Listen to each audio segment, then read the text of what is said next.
So I think we have listened to our two expert panelists this morning on this topic, rethinking teaching and redesign learning.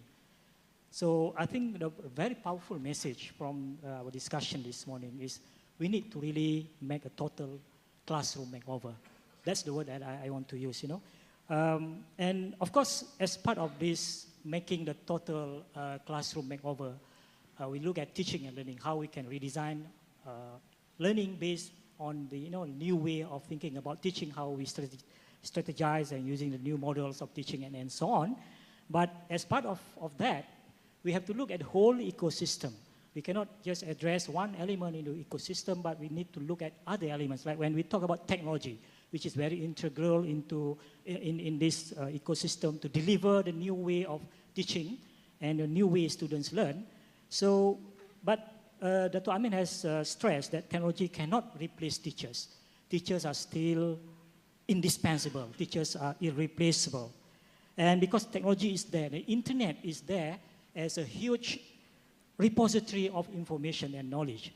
So we need to change the mindset. Educators need to change the mindset. We need to unpack our curriculum so that now we are not just giving content, because content is there for the students to tap from the internet. But we need to go to the classroom now, and maybe we make the 50 minutes classroom in a way that students will really actively involve.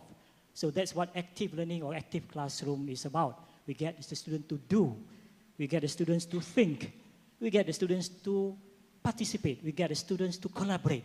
So it's all about doing. So I think with that, I think, yeah, the last point maybe I just like to highlight here, the concept of learning on demand. Because again, everything is in the cloud.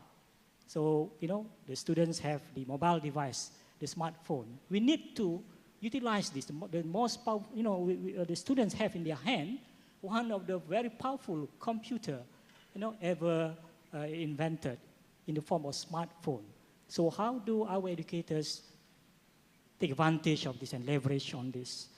And last but not least, what, so what, and now what? For centuries, we go to the classroom and tell the students the what. So I think we need to now ask the question, so what at the end, and now what? So this is where the students now are able to apply their knowledge in the proper context in the real world. So with that, I would like to thank our panelists, Dato Professor Dato Mohamed Amin Embi, and Dato Yasmin Mahmud. And please join me to give appreciation, a big round of applause to our panelists.